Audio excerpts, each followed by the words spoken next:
All right, I'm back. It is still July the 3rd, 2020, the day before our nation's Independence Day. Told you I would show you after I pull some of this down. I actually didn't have to set up any scaffolding at all. It is hot. It is hot. I think it's about 91 or 92 outside, and this house is hot. So forgive me, I'm drenched. But here you will see I didn't have to use any scaffolding. It was rather easy. It's very thin old sheetrock that's on both sides of the wall, as well as under the chair rail molding here. There's actually very little plaster left in this house. There's some, like I said, here and up top, and a couple of other areas in the house in the main foyer, but there's not a lot of plaster here.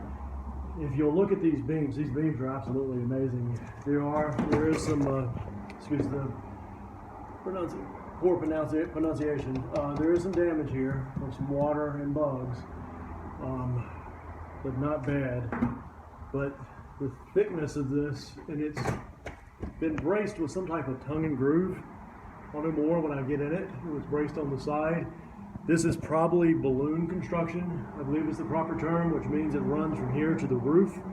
I'll know more about that when I get into the attic and start disassembling the walls in the attic. I was delighted I did not stir up any copperheads.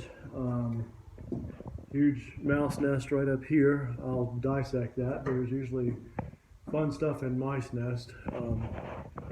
But I doubt if there's anything of significance, because whoever took the plaster down and put the sheetrock, I guess would have done their own exploring. So anyway, same thing on this side, other side of the fireplace and the chimney. Massive beams here.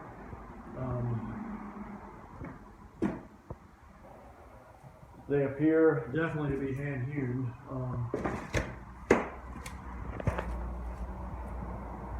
Let's see if you can see in here. It's not very good light, but you can see where all the lathing was before the lathing and plaster was taken down. This strip here was added just to put up so the sheetrock would be flush. These old hand-hewn logs generally aren't the most plain, so it was easy to put plaster up because you put your plaster on and you just keep piling it on to get it level. If you got a low spot, you go thicker. If you got a high spot, you don't go as deep. With sheetrock, obviously you're going to have to do something, so we're going to frame some of this up. I think this thing would pass code today. Wow, look at that beautiful construction. So anyway, told you I'd put up something once I pull some of this down. The sheetrock makes it much easier. It's nowhere near as messy. So I'll probably try to disassemble this whole room today, with the exception of the ceiling. I'll come back and do that.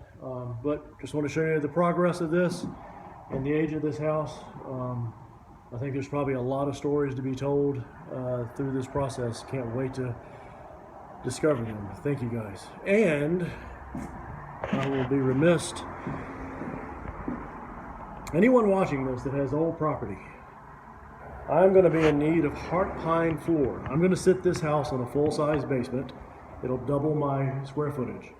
So anybody watching any of this has any old homes on their property that are in disrepair and they're considering bulldozing them or whatever, if you just want to get rid of it, if you want to sell it, there's damage here in this corner. I think I've shown you before.